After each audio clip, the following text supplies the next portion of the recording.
Hello and welcome to another edition of the JBS Show. And today I'm real excited, of course, to be joined by Tim Sexton. How are you, sir? Doing good. Just got home, decided I was going to join the JBS Show, which I always wondered why it was JBS Show, but now I know it's the Jamie BS Show, and it all makes sense. It's all coming together, right? The JBS. Yeah, it wasn't a Jamie Burchell show. No, it was a Jamie Bullshit Show. So there we go. Yeah. So I Googled you, and to get an understanding, I've met you before. I doubt you remember this, but I'll tell you. I remember at Houston. Yeah, absolutely. Yeah, I was back in the old days, and Space City Open. Space City Open, and you were streaming, and then I was in the tournament, and I made the finals, and then I played like Mark and Colin. Yeah. And I remember Phil was a hoot. He was cheering us all on. Cheering you guys were everybody like, down here in Houston, we do it differently, and everyone was screaming and cheering at the tournament. That was exciting. I enjoyed streaming the Space City Open. That was my favorite. Mm-hmm. I didn't enjoy streaming TPF. It was too much. I had to bring all my shit all the way over there. But Houston, home base, no problem. Yeah. I quite enjoyed back in the day streaming that. But, I don't like streaming tournaments anymore, and you don't like playing in them, so we'll talk about that later as well. So I Googled you, and I'm going to share my screen, okay? Because there's something really cool that you could do here. You got to see this. Here it is, ladies and gentlemen. All right, Tim Sexton Pinball, software engineer, right? You got your LinkedIn profile. But check this thing out. This you're going to click on AI mode? Yeah. Okay. Have you seen this? Have you ever done this for yourself? No, I don't think I've clicked that button. Okay, this is like your own Wikipedia page. Look at this. So instead of me, doing this, I thought... Wow, it has my year of birth on there? Yeah. Look at this. So let's read this out, ladies and gentlemen. Scary. Tim Sexton is a highly prominent American pinball game developer, software engineer, and competitive player based in Chicago, Illinois. This is freaky, right? Yes. He is widely recognized for his multi-year tenure as a lead game developer at Stern Pinball, where he designed the rules, code architectures, and feature progressions for some of the industry's biggest pop culture titles. And then there's your early inspiration. Yeah. So it says my year of birth, and my first exposure was playing Virtual Space Cadet, which is true for anyone who kind of had, when they first started putting PCs in schools. Right, And they didn't know how to turn the games off yet. Yeah, that's true. That was the best. That was really fun. That was good. So look at this. This is sick. This is kind of crazy. And then your notable pinball machines. You've got lead developer on John Wick, Rush, and Led Zeppelin. And it says I was support on Black Knight, but that's not quite true. And all those other games, I did work on. I did put them all on my website, so I guess it is pulling from there. I'm seeing. Yeah. So you supported Black Knight sort of. No, I was the lead developer of Black Knight, but there were a lot of people on that game. I had Lyman worked on that for a week. I had Dean, Wason, Mike Kizavat, Brett Rubin. I'm probably not naming everyone, but yeah, there's a lot of people on that. Anyway, that's really wild. You have your own Wikipedia page. Well, at least you put it with Tim Sexton Pinball. I know there's other Tim Sextons that are No, you got to put Tim Sexton Pinball. Yeah. I put Jamie Burchell Pinball, and it freaked me out. So it was good or wasn't? I don't know. You want to see it? Let's look. Sure. Let's look again, ladies and gentlemen. They know what they're in for. They watch me. All right, Jamie Burchell Pinball, share. And we'll click the AI mode. So all my round table, all the stuff that I do here. Searching. And it has Kineticist when it's searching. Oh.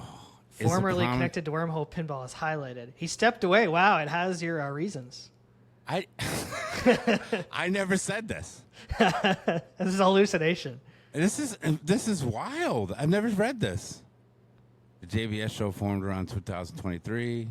Deep dive, pinball roundtable, live streaming. All right. That's pretty wild, man. It does have your co-hosts Retro Ralph and Kale on there. It does. Yeah. That's pretty cool. Yeah. Or Burchell teams up with. All right, stop this nonsense. I apologize. Okay. No, but I thought that would be funny to just like introduce you to people, right?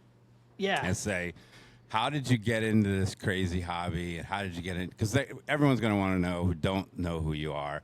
Like, when the hell did you find out that you were really fucking good at pinball? Like, when did that hit? Instead of the origin, like, what's your favorite machine bullshit? Like, when did you go, holy cow, I'm good?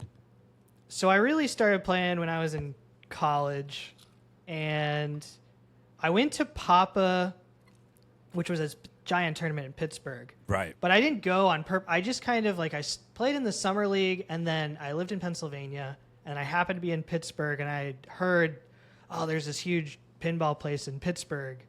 And so I went there, and I played in, like, Papa C Division and Papa 16. I think that was 2014. And I was not good at that point, but I met some people from New York when I was there. And then when I got my first job out of school, I started playing in the Rock Fantasy Pinball League in Middletown, New York. And I started playing at the Sanctum in Connecticut. And that was when I started kind of going every week. I would go to a pinball tournament. And then I knew some of those guys from Papa, and then I started going to things like Pinfest in Allentown. And I knew by like 2015 or 2016, then I started making finals, and then pretty soon after I started, actually, I like won a couple bigger tournaments in 2016, and then I felt pretty confident. So it was like 2 years I sort of started playing. I started playing like from college, and then I got a job after college. I was at the end of my undergraduate degree, got a job in New York, and then started playing every week. And then pretty quickly I was just like, I just want to be the best at this and beat everyone here. And I was very competitive. Yeah, you got addicted, right? You Yeah. just got addicted. And then you have to learn all the rules and everything that goes into each game. And my patience for that is thinning. I was really good at learning the rules. That was like, I noticed that we would get a new Stern game or something, and then people would be like, oh, there's so many rules. And I was like, no, it's, you just do this. But now I realize most people can't just like see a game and go like, oh, I know what to do immediately. Right. Yeah. Yeah.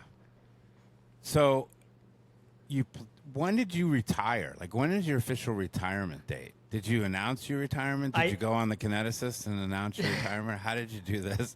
I just posted on like a blog post on my website. I just posted a picture of like 2 lawn chairs at the beach in August 2023, and I was just like, yeah, I'm done with this. I think so. It was actually Alexander Kesmarchik.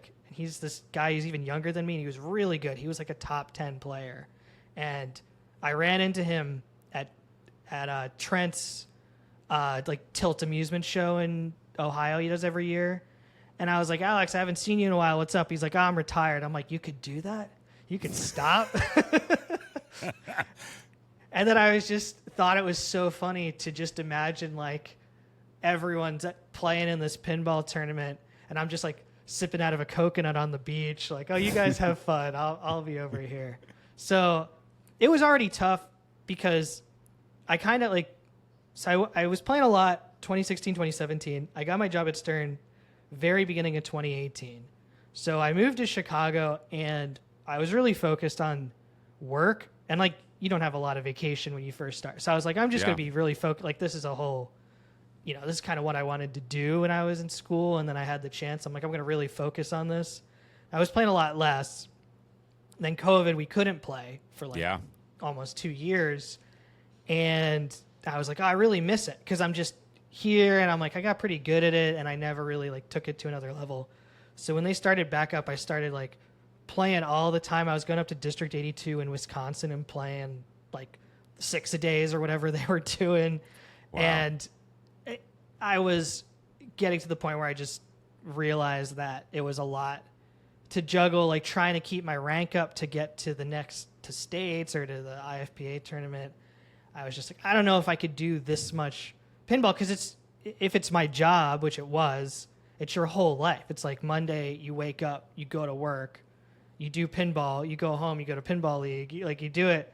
And at some point I was just like, I need to kind of make add some interest to my life that's outside of pinball. And the particular tournament where Alex is like, I retired, it was like 85 degrees, like 90% humidity, and it was just like concrete floors, and I was like, retiring. And it just kept going to this place where I was just like relaxed and going, I can retire. And then I've played maybe like 5 or 6 tournaments since then. Not too many. But just kind of like when I have friends there or, just wanted to check the place out. I played one last month at the Pinball Capital. It's a new place in Chicago. It's got like 100 games. It's really cool because they're going to do Papa there, and I was going to see if I wanted to do Papa. But then I just decided like, I'll let, I'm not going to do Papa. I don't know. I just go there and I go like, am I enjoying this? And I enjoy winning, but I don't want to be doing all the studying of all the rule sets and all the strategies and keeping up with everything anymore, because I can't go and just have a casual time. I need to win. I'm just too competitive, and I know that. So then it's easier for me to just turn my brain off, not pay attention to my whoppers, not pay attention to all that stuff, and then just kind of focus on other stuff. And I just started to focus on like the content creation stuff on the side, because that gives me a sort of different approach to it. Yeah, just a different outlet. You're still involved in pinball, but now I can do some content creation on the side, and there you go. Yeah, I do content creation because I suck at pinball. Well, you're playing all the time at Eureka Heights, right? All the time. Mm-hmm. All the time, yeah. We had a guy show up the other day looking for me. That was kind of weird. And he was from Canada. I don't know.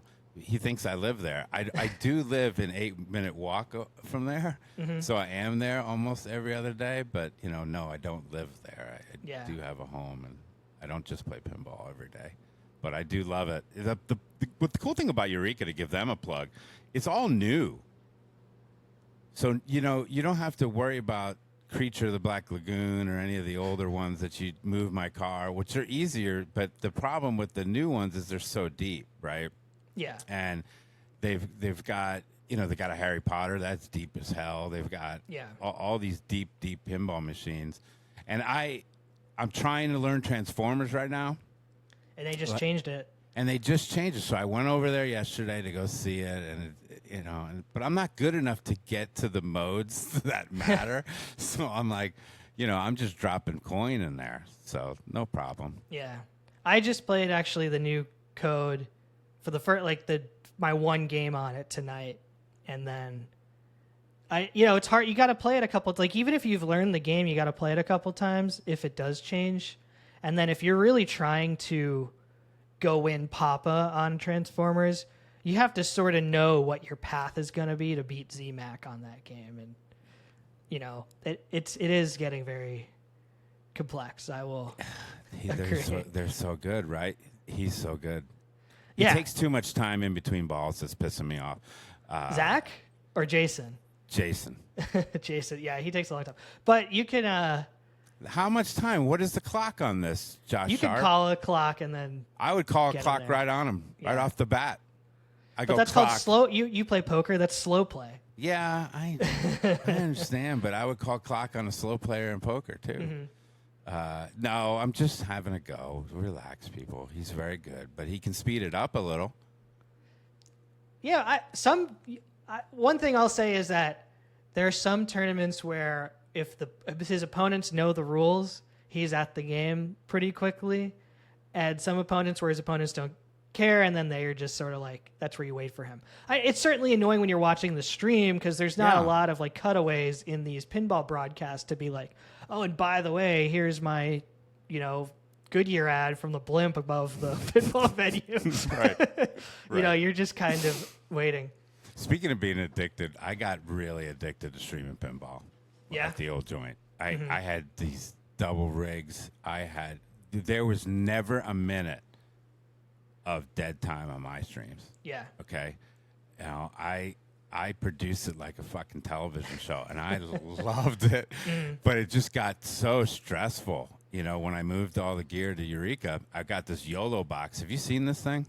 No, I've heard you talk about it on your show. I don't know what the YOLO box is. It's just this box of heaven to make streaming easy, and it's now they got a telestrator on it. Oh, it's just so fantastic. So I'm going to stream once a month with my buddy John at Eureka Live. Okay. But we're just going to drink and have fun. and take chats and take calls. It's a debacle, really, but it is a ton of fun too. I got to tell you, next time join it and see where we're going. And I'll tell you what, next time, let's see, one of your games. Yeah, 007. We'll stream 007. Oh yeah, I always did a couple modes on that, but that's Lonnie Ropp, and he worked with Mike Vinicor and George Gomez on that. But I'm just trying to see which game because we don't have a WIC anymore. Well, it was not your favorite. I know. I'm sorry. I was nervous about talking about this. Let's talk about it. I do listen to your roundtable shows. I know. I'm sorry. You guys have a good rapport. You, Kale, and Ralph. You don't have to apologize to me at all. No, I'm just a nice guy, and I can't help myself. When I get uncomfortable, I go crazy. And I like WIC, right? I need to give WIC another chance because they just streamed it. I got to see the experts play it at Pinburg or whatever the last one that I just watched. And I texted Ralph and I go, hey, I think I need to give WIC another chance. He's like, and then he sends this emoji of guy going crazy because he is a huge WIC fan. You know, he had to leave his collection. Now it came back, and it seems to be bolted for him because I've been busting his balls about it. But I'm going to give it another chance. Everybody says the code is fantastic, everything is great, but I can't hit the shots. I can't hit it. There's no code to fix that, I don't think. I know. There's no code for my skill set, right? There's no code for that. I guess maybe if we had a really advanced system where, you know, you put a camera on the game, you detect that the player's not making any shots, you start flipping for them. Do like auto aim? I would be better than 4500 in the world if that happened. I guarantee you that. I just noticed I put a new background here. Yeah. And I'm wearing a black shirt and I just look like a floating head. Yeah. That was a mistake, Tim. That was a mistake. You got the JBS show and a floating head. My son just walked by nodding his head like, yeah, you're an idiot. That's okay. No I get worries. a shiny head. They got to put makeup on me when I do. Whenever I was on camera at Stern, they'd go. Did they really? Yeah, I always have a shiny forehead on camera, but luckily Rebecca would always come in and like give me whatever, probably just like foundation or something. I just don't like know. put it on there. And then I don't wear any makeup here. That's good. You look like Charlie Day. Do people tell you that? No, they don't. Get out of here. No, I've never heard that. But I've hold on. I pulled up Charlie Day. I pulled over up the years Charlie and never Days. Charlie Day. All right, hold on. You don't think you look like this dude? I'm doing another search thing. Share. I used to get that I used to look like the lead singer of All Time Low when I was in. Maybe now. I think I'm maybe aging into him a little bit. Or he's aging into you. He's aging into me. There you go. All right, these sharing things. I just learned how to do this, ladies and gentlemen, so just bear with me. I'm having fun with it. It's my show. Relax, people. All right, so the brown table, speaking of, they sent me some questions. Okay. So these are from Ralph and Kale, okay? Okay. They said, can we have them on the round table? I said, no, we don't do guests on the round table, okay?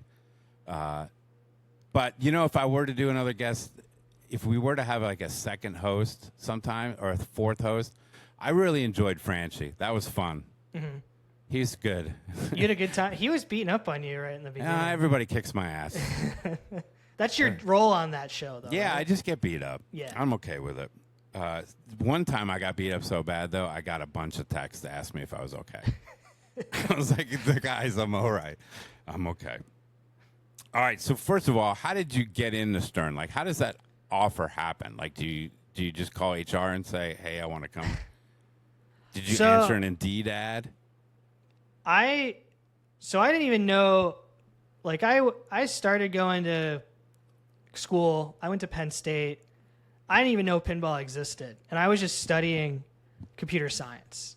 It's just because like, okay, I did some programming courses in high school and I just sort of did it in college. And then I got like in the middle of college, there was like one place that had pinball on, then that Pittsburgh pop-up facility. I was like, I got so into it. So I remember just as I was looking for jobs kind of last semester of school, going to the career fair, and then you'd go hand in your resume. Stern's not coming to Penn State. That's not where you're going to find him. So I just messaged the Stern Facebook page one time, and I was like, hey, you guys hiring? I'm like about to graduate with a degree. I'm really into pinball. And someone who ran, maybe it was Jody, ran the account at that time, and he was like, oh, you can email George Gomez at Stern. No, I didn't hear anything. I sent it in. I wrote a cover letter, just nothing. It's like 2015. One time I saw on Pinside, Keith Johnson posted like Jersey Jack's hiring a software developer, and wrote his cover letter, send it in. It's just kind of like I knew I wanted it, so I just would see if any of those opportunities came up. I made some noise to my friends. One of the guys I played with in Pennsylvania, I asked him one time, I'm like, yeah, I'm trying to get a job out of school. What's the chance I can get in the pinball industry? And he's like, you see the gap between my fingers? It's this small. And I was like, all right, well, no reason not to try. I guess I'll keep trying. So, yeah, I just played a bunch, and I had my first job. I wound up working at IBM up in Poughkeepsie, New York, doing like mainframe firmware. Like which mainframe? The Z series. Okay. Do you know as a tech recruiter? No, I'm an IT tech recruiter, ladies and gentlemen. This is a pitch for me here. I don't take any sponsors, but I do sponsor my IT staffing. And if you have a client out there that's looking for candidates, email my ass because I love IT staffing. All right, go ahead. So I think my problem with that job was mainly that you say to someone, this is what I do, and they have no idea what you're doing. Right? Yeah. It's just kind of like, it's a job that's completely business to business. Mm-hmm. The people who even know what you're doing are kind of all over the world working at their own companies in IT or something. So there's not really a community. You leave work, you go home, and you've just got nothing to talk about.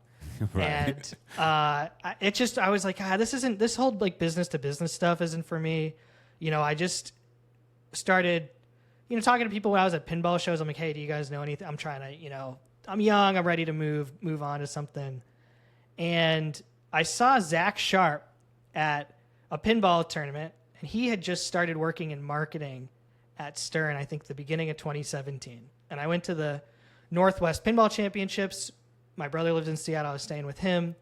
And I saw Zach there, and I was like, yeah, I'm kind of looking I'm in no rush, but I'm sort of looking to see what there is. And he's like, oh, okay. And then a couple months later, I think I got a message from Zach. Maybe he contacted me on Facebook or something. He's like, hey, do you think you could send me your resume? And that was like end of 2017. And I was like, oh, this is really happening. This was like right after Keith got started. I think Keith started also beginning of 2017. So Stern had finally, I think, started hiring some people from the community. They brought in Zach Sharp. They brought in Keith Elwin. I think when they brought in Keith Elwin, they're like, there might be some talent in the community. Let's see what else we could find. And then, so Zach, knew me from playing in the tournaments, and I was playing in, some of the more competitive tournaments at that time. And I was just streaming Twitch and stuff, so people just knew I was doing pinball stuff. And sent in my resume. He knew I had a computer science degree. I mentioned it, and they're like, hey, they're looking for a programmer. They're looking for a junior programmer. And there was another guy that Stern hired. Stern did a lot of hiring, the whole time I was there. But in 2017, Mark Guidarelli is a guy, his name a lot of people don't know. He came in he was at DirecTV before they merged with AT&T. So he came in, he used to be at Midway, California. He knew George Gomez from way back. He came in as sort of the software manager, and I interviewed with him. I interviewed with Tanyo, Kleiss, Dwight Sullivan, Lonnie, Lyman, and then talked to some of the other people who were there, like Harrison and Elliott in mechanical engineering. And they brought me in like end of 2017, and it all started moving pretty quickly, where I realized like they were looking for an entry-level person who really was into pinball. And I was like, I know everything. I was studying all the rules. I know everything for these tournaments. So I was really excited to do it. And I had the exact technical background. I already had a 4-year degree. So yeah. Then came in there right at the beginning of 2018. And Mark Guidarelli put me on Iron Maiden to do some light shows right at the beginning. So it was like 2 months before Iron Maiden came out. And no one was really talking about like Keith Elwin games because he was a new designer. Brand new, and right? And then Keith, it was like, just did a couple light shows for the game. Game comes out, and it was a big hit. And it was kind of an unexpected hit because Iron Maiden, people didn't think that was going to be like a #1 game. So I worked on that, and then Tanyo was working on Deadpool, so I started working with him on Deadpool. And then Steve had Black Knight, so Tanyo finished up Deadpool, and then I went over to Black Knight because I think Tanyo was supposed to work on it, but then schedules got rearranged, and then pretty quickly I became, because I was in the office in Chicago, one of the lead developers, so I started working with Steve on Black Knight.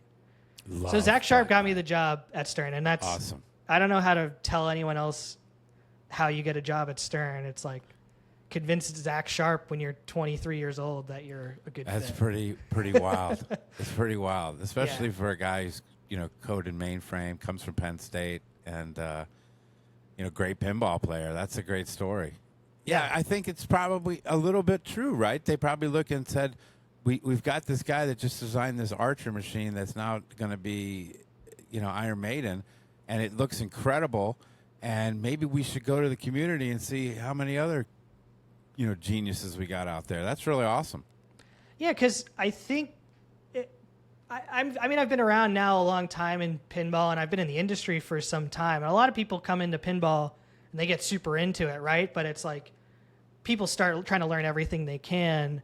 But depending on when you come in, you might not remember that Stern, it was just Stern and Jersey Jack in 2017, 2018. And Spooky was there, but Spooky wasn't really who they were today. Yeah. I don't even know if TNA was out at that point, but, it was just kind of like the industry was just the Chicago thing. And there were so many people from the Bally Williams days at Midway who, from 99 on, that was your talent pool.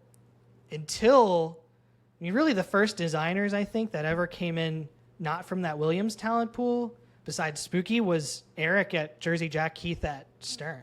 Those were kind of your first outside people, next generation people coming in. But there was no next generation of pinball developers from, about 1995 to 2015. It was just the same people and fewer than, the number of people working on pinball decreased tremendously after 99 when Williams shut down. So were you there when they almost filmed this reality show? Were you there? No, that was, I love that. That was, we would send that to people at Stern. Like if you were there, once you got through 3 months, you'd be like, okay, you've been here long enough. Like once you know the people in that show. Yeah. But that was before they moved to the second Stern building. They were like Melrose Park, Elk Grove, and then Elk Grove, the big building. That live video we did with that video, how did that not get out? How has no one seen that yet? That's just crazy. It's hard to say because that was probably around 2013 they put that together. And that's like peak reality. That's like American Choppers. Totally American Pawn Stars. Choppers. And it's exactly in that vein. And I know it was one of those things that Jody he just knew a lot of people in the entertainment industry. And I think they put together, it was like a 6 or 7 minute kind of demo. But pretty much all those people you see in there worked there for a pretty long time. And it Ralph, I think Ralph was laughing the most on that. But because he hadn't seen it. Yeah. Me and Cale had seen it. I'd seen it 30 times. I couldn't stop watching it. It isn't that far off of how the culture was. There are exaggerations and there are clips out of context of people saying things, but the Rothermel kind of answer of I think Americans are assholes too. That's something he might have said at work. And or Lonnie talks a lot. They put that. She said that 3 times. Yeah. Lonnie, I love talking to Lonnie. You can talk to Lonnie for hours, but you'll have a great conversation about I pinball's see that awesome. This would be a guy I'd love to have on the podcast. He'd be great. Yeah, because you could he was there from the very beginning. He did Torpedo Alley. Oh, wow. Data East. So I think he's not the first employee. It really was Gary, Joe, and Shelley, but he must have come in not too long after that to get started with the programming of those games, and was there the whole. I mean, he's still there. It's like Lonnie's.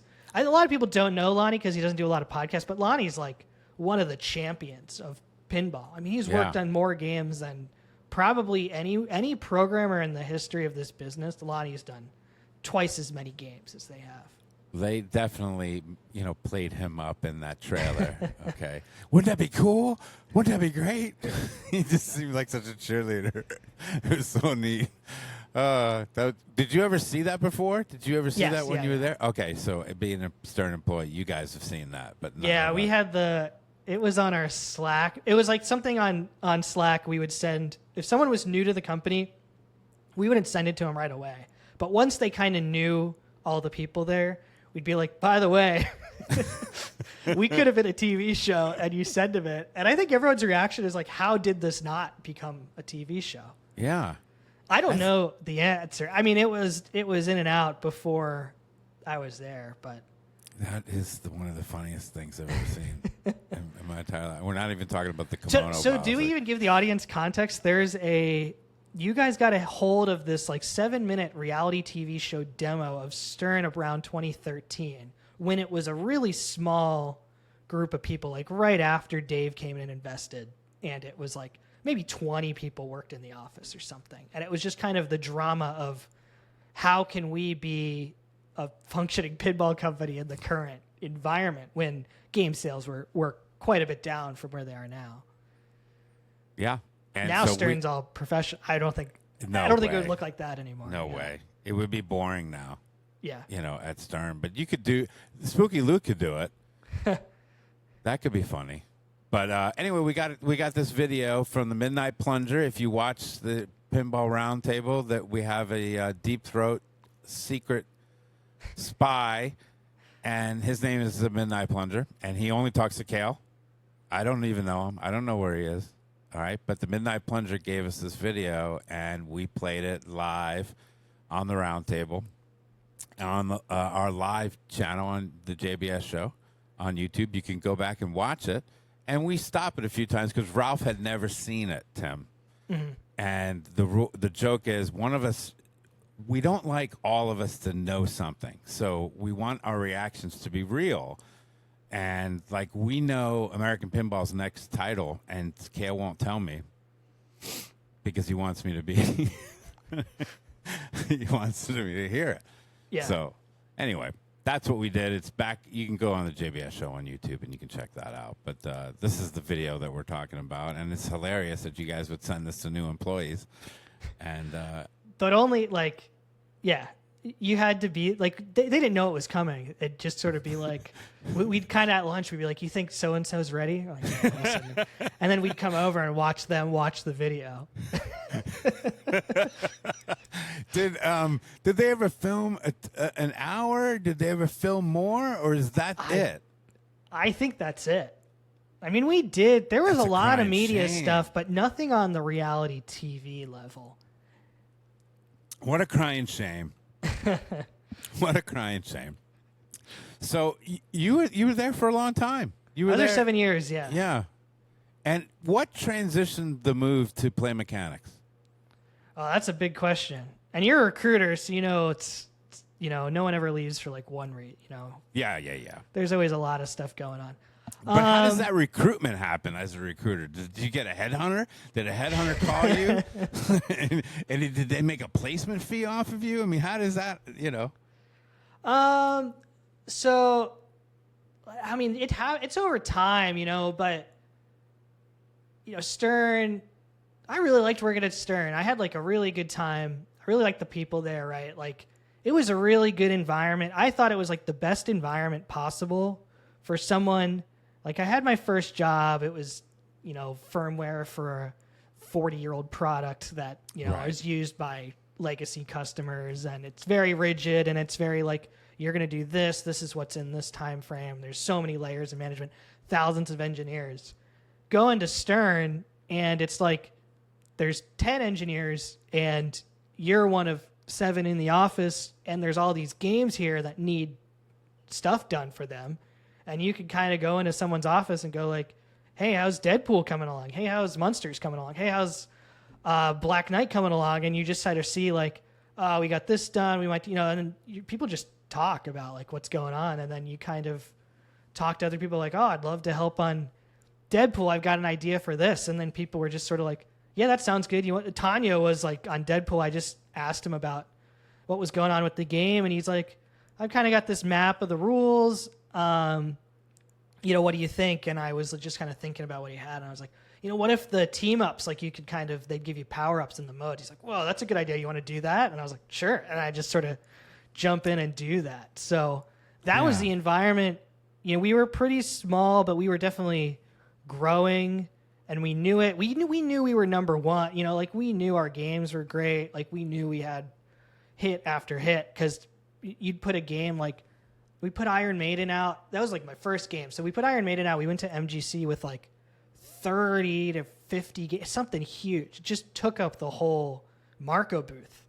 And every single one of them was sold, but like show price sold by the end of the show. And you kind of just are like, wow, like this is going well. Like everything just feels good. And you're like, this will last forever, right? And then no, COVID happens, right? And that like completely, you're like, wow, where did this come from? No one can play pinball anymore. And then something else crazy happened in COVID where it's like, oh, because no one can play pinball, there's now more demand for pinball. And then crazy. you would go to like 2021 or 22, you'd go to these shows, and it's like the same thing. Like the games are now, if they're at the show, they're all sold. They're already spoken for even before they got to the show. Like people don't even have to play them anymore. And then, there was a lot of focus at the time at Stern of just like, this is so awesome, this is great. And then it was like, almost like immediate. It's like, whoa, okay, now everyone's got their games again. We're like in a new reality. So it kind of kept snapping back to different realities. And just along the way, I started really kind of paying attention to like, all right, well, the ride is kind of crazy, but like, how do I kind of make this more, stable? And like, what's the secret here? Because like, you can't predict COVID. You can't predict like home sales going through the roof and all these new people coming in. You can't predict like these price things. And I was like, what I really want to do? I really like think that what I want to do is just kind of set. I'm 33. I'm a lot younger than a lot of people in pinball. And I'm like, I got to think 30 years. Like, how can we kind of like keep pinball going for a long time? And I came up with like, I think it's really important that you just get a great team, couple great teams, make great games. And a lot of the noise of marketing this and changing this stuff, it's like, if the games are good, I think that just helps you. No matter what happens, that just kind of gets you through it. Yeah. So I started talking to Josh Sharp. Josh has consulted with Stern for a long time, but Josh works at Raw Thrills and Play Mechanics. Play Mechanics is a subsidiary of Raw Thrills. And I've known Josh, like I knew Zach. Zach helped me get, so I was like, Zach helped me get a job at Stern, and then Josh helped me get the job at Play Mechanics. I love this. And he kind of is like, we're working on something here you might be interested in. And started talking to him, and then wound up kind of talking to Mark Ritchie, George Petro. And I just felt like, if this is the time that I'm going to kind of like jump into building something up from the bottom here, I think this is the time for me to do it.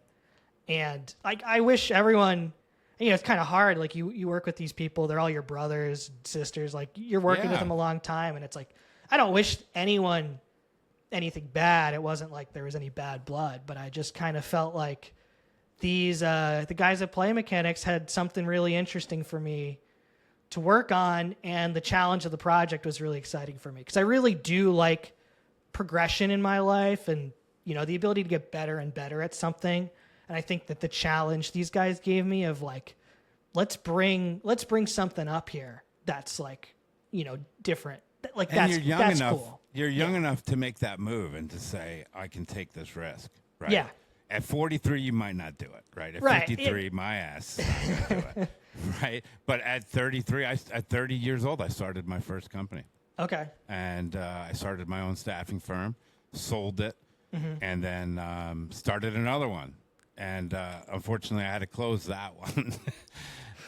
But you take risks, and it sometimes they pay off, sometimes they don't. But it seems that it's paying off for you, right? You having a lot of fun. I'm having fun. I think the thing I care about, absolutely, the thing now that I've been doing this for 8.5 years, what I've seen is just how much better everyone feels. Customers, like players, everyone, just when the game's great. Just when you can go up to a game and play it, and you want to play it again, you want to play it again, you want to play it again. And it's like, if you can just get there, and it's obviously, that's the work, to make people on that side of it feel great. If you can just get people to where they're like, this game's awesome, and I want to keep it, and I want to play it, and other people want to play it. When they come over, they want to play it. Like, if you can just make something that's really cool, to me, that's important at this point in my career. That's like, if I can make a really great game, like I want to make number one on Pinside. Like, I want to be the best game, awesome. And just like have everyone, like, not everyone's going to love it, of course, but it's like, I just want to do something really awesome. And with the transition we're going to see, from the time I'm 33 to I'm 43 to I'm 53, we have no idea what pinball, I don't have any idea what pinball is going to look like now, but we know even from when I started, the way they've said, like, oh, it's now home buyer, like, it's a completely different business than what, Stern in the 2000s was chasing, was like, let's get some Pirates of the Caribbean and Chuck E. Cheese. Let's do all this. It just changes all the time. So I was like, the only thing I can really do to be consistent is just try to make great games. And then, the team here at Play Mechanics was like, hey, you want a big challenge? Like, who's ready? And I was like, okay, I'm ready. I'm going to do it. Awesome.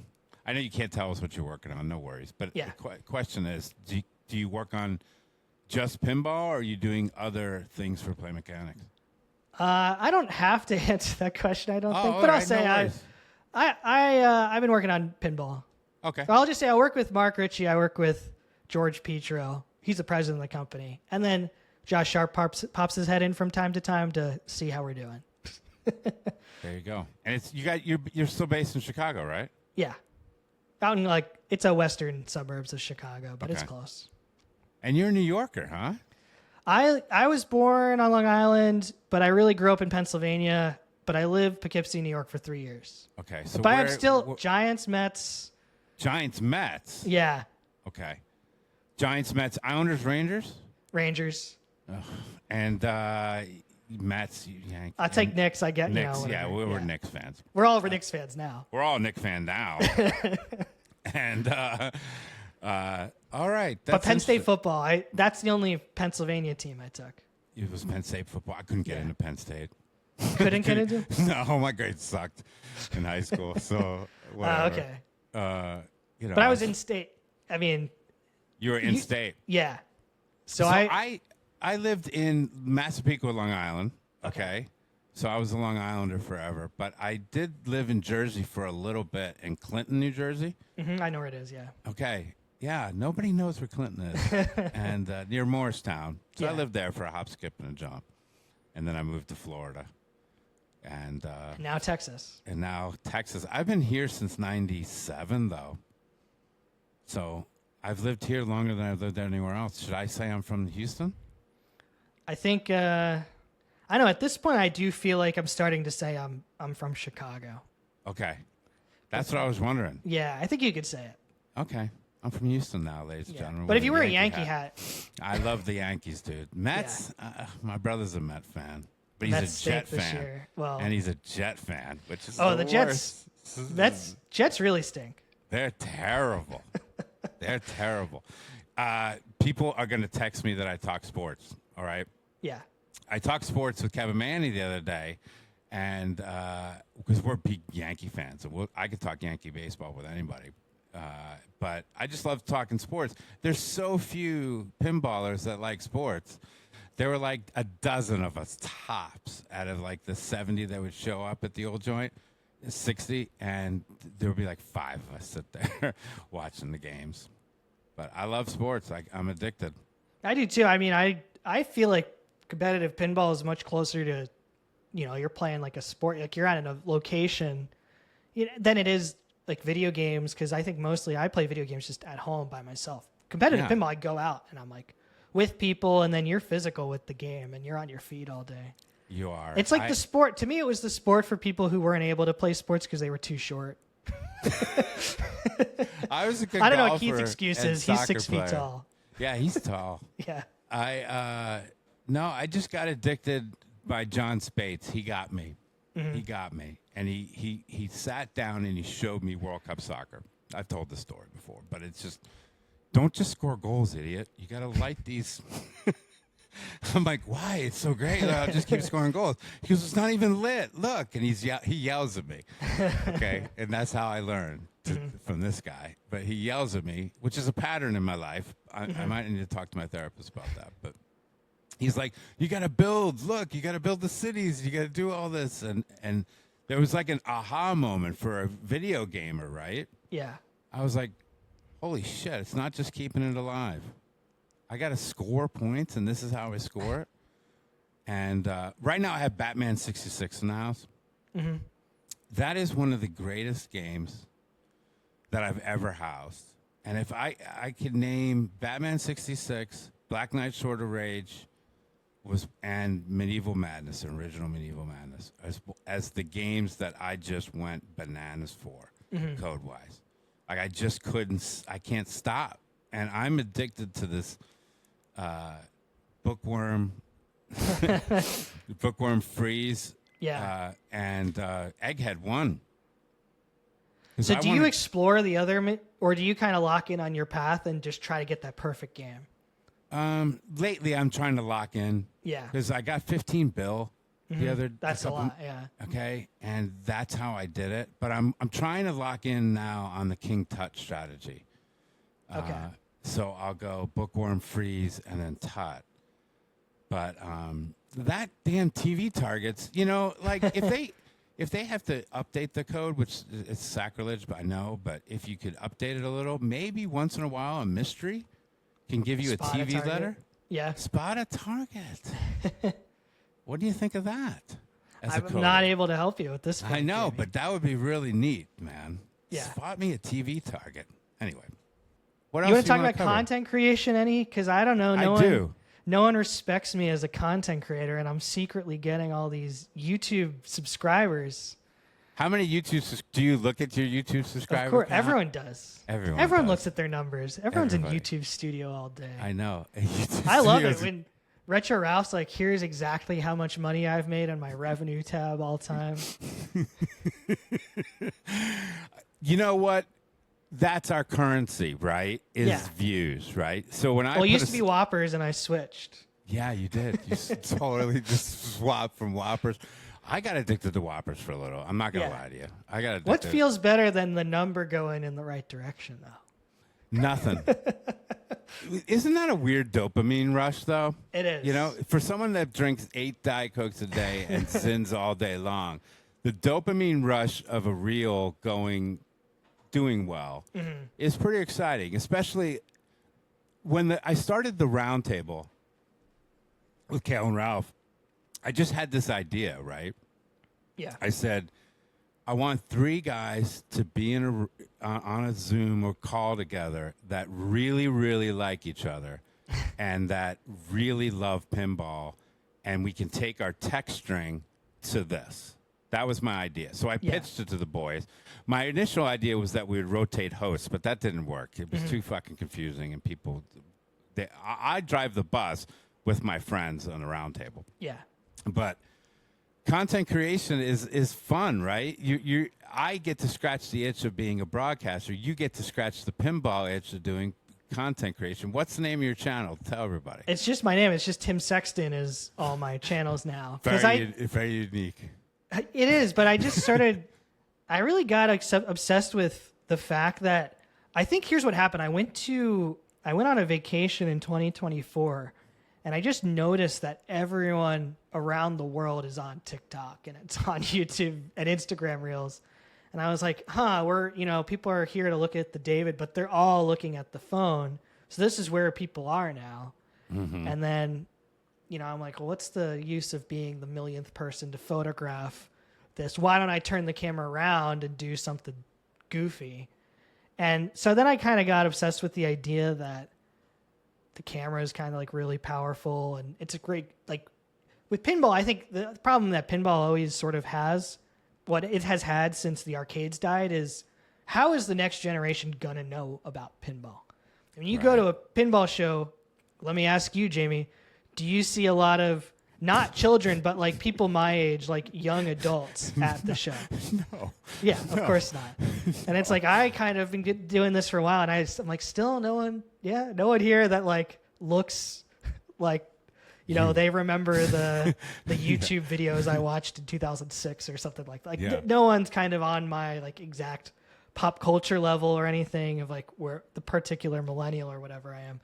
So it's just kind of, you see people, especially in Chicago, I see people go into the pinball bars and then they ask, like they'll see my games, how much do those cost?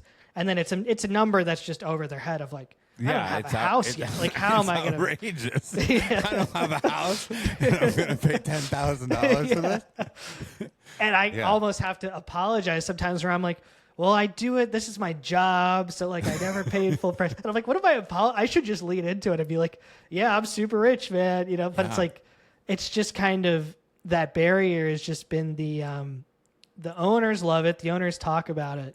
And I buy and sell games, and I'm at a dentist's house, or I'm at, you know, someone's house where they've got like their house is paid off in, you know, 2011, and they haven't been making a mortgage payment or rent, and it's just kind of like, yeah, I just kind of get pinballs and fill out my basement, and then I like kind of see the next generation, and they're like, I'll go to the bar once in a while and play them. But then when you get to that sweet spot, especially with like the parents and their kids, like Jason Zoller. You know, I knew Jason and Steve forever because they were living in New Jersey.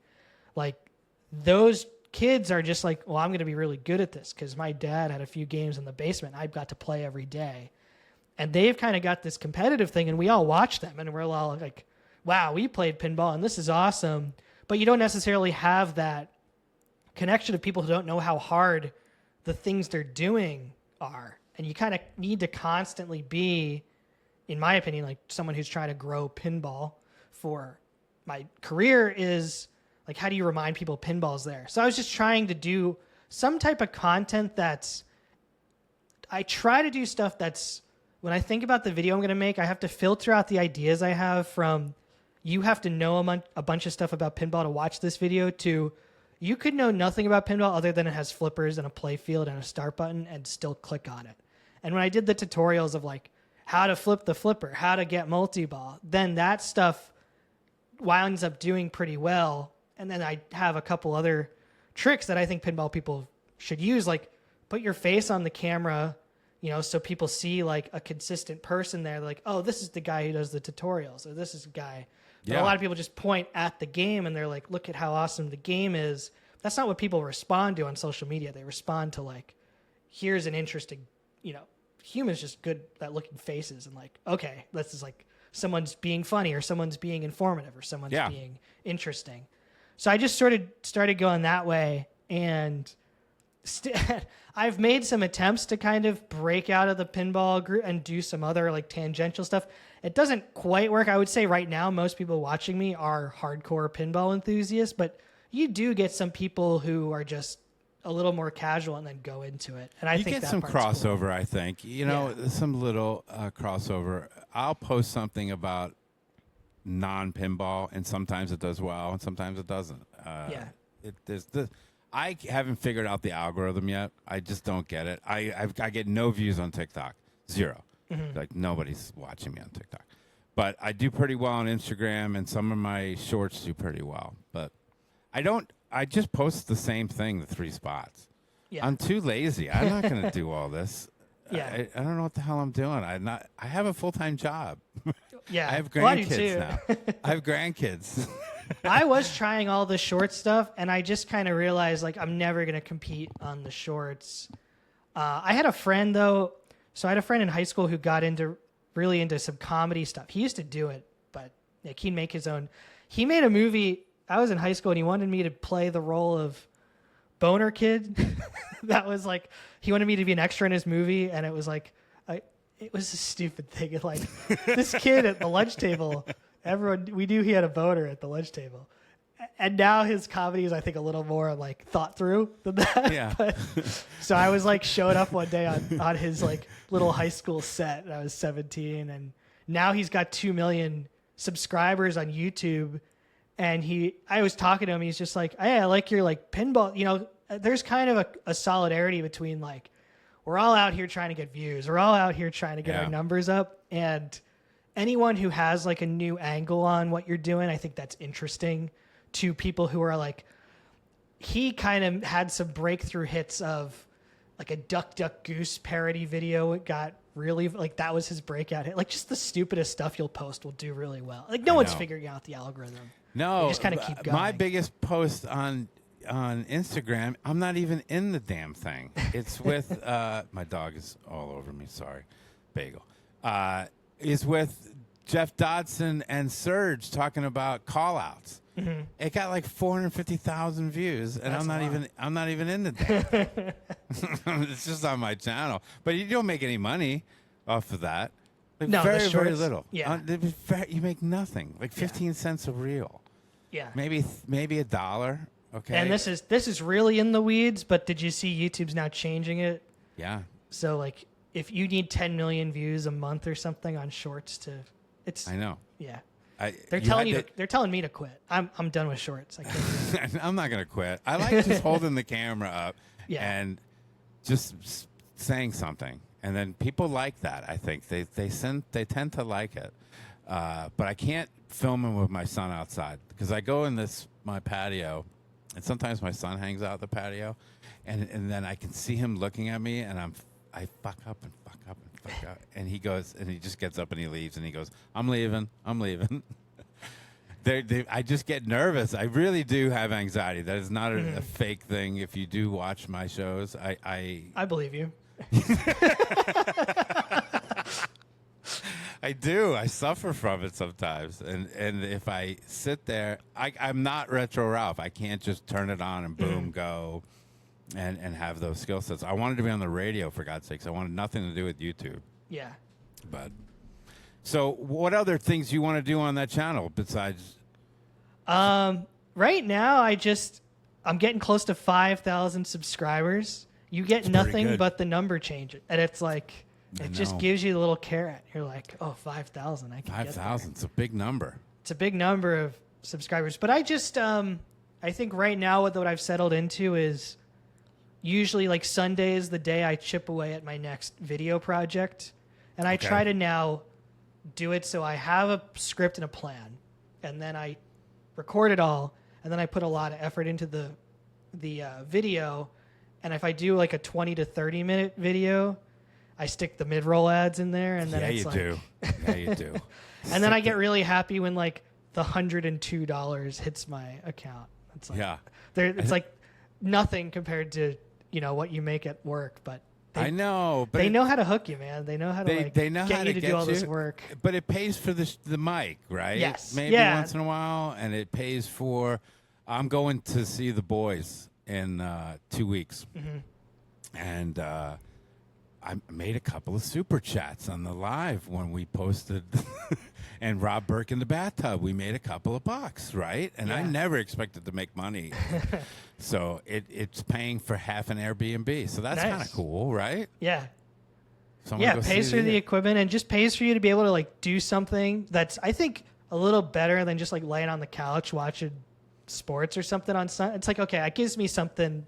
My fantasy football team's not gonna. My lineup's set. I'm not going to have to worry about it.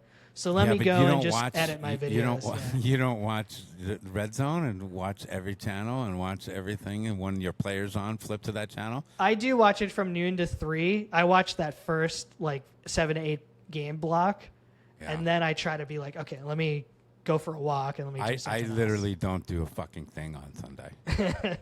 Okay. Saturday's my rest day. Saturday's when I just don't do anything. Yeah, but you got Penn State football on Saturday. That's true, but they're usually on 11. Actually, That's true. They are on earlier. They're earlier, so they are on early. Yeah. Okay. Yeah, I was talking to Ralph. Our content creation is at a peak. It's at a high right now. Mm-hmm. But football is going to take it down. It goes way down. I don't do anything Monday nights. I don't do anything Thursday nights. Like John wants to stream Eureka Heights on Thursday nights, and I'm like, it's Thursday Night Football on Amazon Prime, brother. I can't. I got players. Okay. So it's Friday or nothing, dude. That's it. Because there's no sports on Friday. And then, of course, it's October. Then October comes, and I barely miss a Yankee game. Yeah. I watch 150 a year, so I'm fucking crazy. So I can't miss this stuff. But, my content creation in the pinball space is going to decrease in about a month and a half. Okay, yeah. Or it's 3 weeks away. It's 3 weeks. Yeah. Now I think the next block of preseasons, you might even be off this weekend. I don't know if you even care. Like, I don't care about preseason. Yeah, okay. I'm a Cowboys fan. Oh, interesting. Okay. Okay, so you're Yankees, Cowboys. What are you? Lakers, Islanders, and I love the Orlando. Islanders. Of course, you picked all the teams when they were winning. I could tell. Well, I was raised in the '80s. Yeah. And whatever the team Yankees won, you're sucked, like, that's by the fine. way, in the '80s. By the way, that was a rough go. Yeah. Okay, but Islanders and Islanders were Cowboys. very good in the '80s. But I lived in Massapequa, which is right by Nassau Okay, County I can Stadium. give you okay, Islanders. so give me the I guess. Islanders because I was Yeah. 5 minutes away. The Cowboys is a weird one because I fell in love with America's team, Roger Staubach, and I never left him. Mm-hmm. I literally never missed a Cowboys game. Really? Wow. We got married on a Saturday of Thanksgiving week, Right. so that I could, because You could they're watch the Thursday, so I Thursday, can watch yeah. the Thursday game.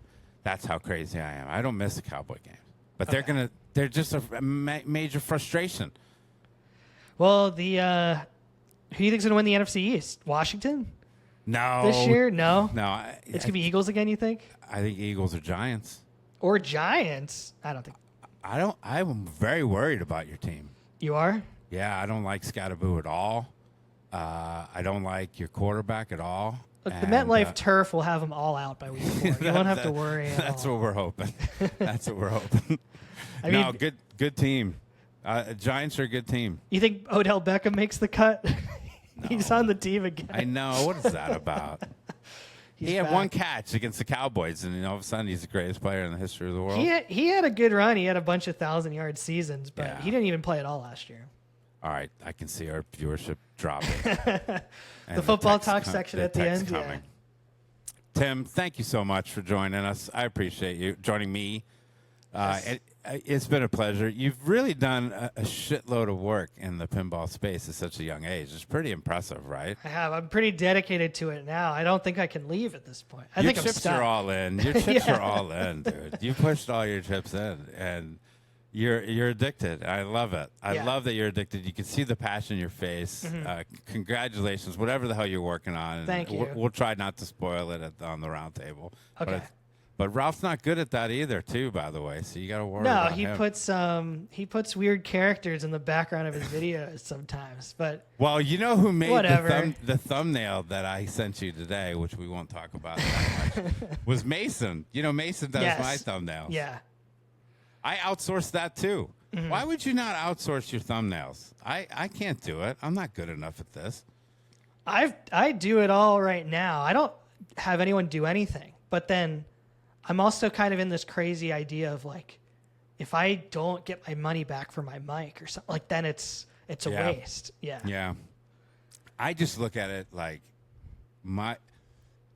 because I have so much anxiety with this, I just look at it like, is there one person out there that thinks that this is their favorite podcast, or that thinks I'm one of their favorite people, right? Mm-hmm. And I guarantee you there's at least one clown out there, and I appreciate them very, very much. And that's who I do the podcast for, right? Mm. I just do it for them. And if they think I'm one of their favorites, then God bless them, and I'll just keep on going and until there's no people watching me. So we're having a good run. Yeah. You know, we're having a good run. There's a shit ton of us out there. There's a lot of pinball content creation. When you started, what were there, 3 podcasts when you started it? I mean, Nate, like Coast to Coast, people used to say like that was the only pinball podcast. Yeah. Way back. And I was probably around then. I used to do the Slam Tilt podcast. I used to go on with Ron and Bruce all the time. But it was, you could listen to them all in a week on your drive to work, and you would get all the news. You get everything you need. Yeah, and now I don't think that's possible. No, there's too many of us. Yeah. I don't think there's too many of us. There just is too many. But of a us. lot of people will start them, and then they'll kind of take it to the point where they're kind of done with it, and then maybe they'll team up. People, it just kind of changes now. Yeah. Yeah, my podcast has evolved. Because you had the round table is probably like the thing you get the most consistent viewership on, right? Oh, that's our number one podcast. Yeah, and that's a 3 hour, up to 3 hour kind of like blowout of a show. Yeah, where you guys are just going and going. Going and going. But the Midnight Plungers added a little more to it. That's been a lot of fun. And just that we really do like each other. You can tell from listening. You can? That's good. That's great. I still freak out when people come up to me and say they love it. It's just I was like, ah. But no, when I came up with the idea, I pitched it to Ralph and Kale, and I was like, guys, this is a show. It's almost like Seinfeld. Like, this is the show, right? This is the show. Mm-hmm. And they're like, really? And I was like, yeah, this is the show. And it really has been fun. And then I do these just how I want to do them. Yeah. Like I just texted you and I'm like, I think we'd have a lot of fun. You're the only one, to be honest, you're the only one who's texted me who's like, why can't I talk to Tim not around a game? Because I think most people kind of wait to kind of latch onto the game or whatever, but... I just wanted to talk to you. I just like... Yeah, I haven't talked to anyone in pinball in a long time, so I was like, I want to do pinball for a little while, right? Like, and Jamie, I do like your interview style because you do let your guests talk, and I know I talk a lot, so it was like, you ask thoughtful questions, and it's we pay attention because it's like, at the end of the day, we're all sitting, like everyone is, like in our office doing our job. The amount of time between your game not coming out and your game not being the star of the show is like years. So you're just kind of like, oh, what are people talking about this new game? What are people talking about this stuff? And it's like you kind of just, you get a little bit of like on your, 30th Monday of the year driving into work, you get like you guys talking and you guys are actually like excited. Like you, especially like Ralph and Kale, and then you are like, every game's going to be, this could be the best year ever. And as a professional, you're like, how could every game be the best? But you guys are just so excited. We're it just makes it pumped fun. up, right? Yeah. We're just pumped up. And, people get on me. Jamie says buy it and he doesn't have any pinball machines. Why would I have pinball machines? I live 8 minutes from an arcade. Yeah. It doesn't make any sense, right? I might as well take the family out on a trip rather than spend money on a machine right now because I know Eureka's going to get it. So that makes no sense. Yeah. But, I like the fact that we have an arcade player, an arcade owner, and a collector. And a home collector, yeah. Yeah, I like that dynamic. And the collector, I mean, Ralph, I think he really, to me, indicates like he's that collector who will buy everything.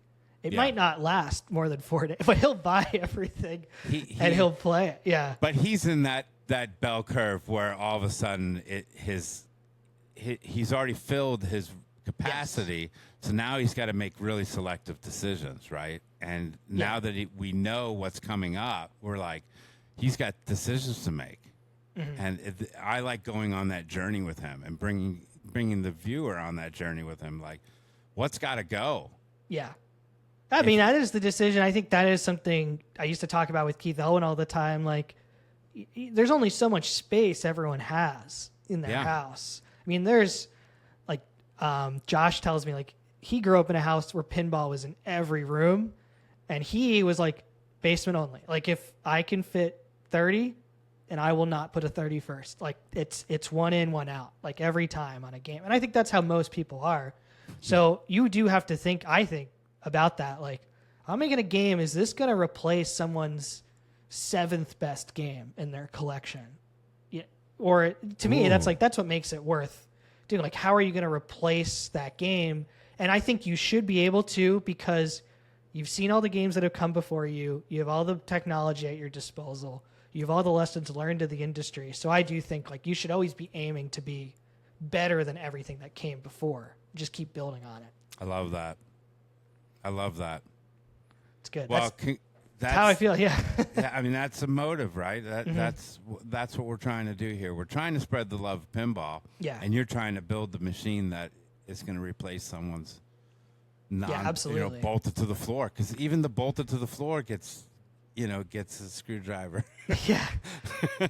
No disrespect to Demolition Man, but it's like, hey, if that's your 7th vest and I can do better, I'm going for it.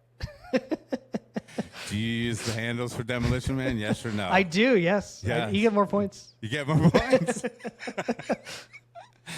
All right, Tim, thank you so much. This was a blast. I really appreciate it. Hour and 11 minutes. Thank you so much. Remember, you do have to hang on. Where can people find you? Tim Sexton on YouTube? Tim Sexton on YouTube, and also Tim Sexton on Instagram, and also Tim Sexton on TikTok. How's your TikTok doing? I'm going to go subscribe to you today. It's like 560. I don't know. I don't pay attention. 400. I'm at like 400. I can't ever break the TikTok mold. Mm-hmm. And then like someone like Mel and Aaron Winnick Anthony, they explode TikTok. Have you? My number one video on TikTok is I documented someone's facial plastic surgery, and that was like my number one video. My number one video on Instagram, which is hidden, is me unclogging a storm drain on my street. So I don't know the algorithm. I don't understand it. Boy, why do we choose pinball? Why? I just say this joke. I was like, all I need is a time. stick and rain, and I'm Stick viral. And rain. I filmed my wife moving a beehive, and it got more views than anything I've ever done. What am I doing? What? You know what? Janine was at Mahjong tonight with some friends, and I said, hey, I'm going to podcast. So there you go. Thank you so much. All right, Tim. I appreciate you. Thank you, brother. All right. Thanks, Jamie. Take care.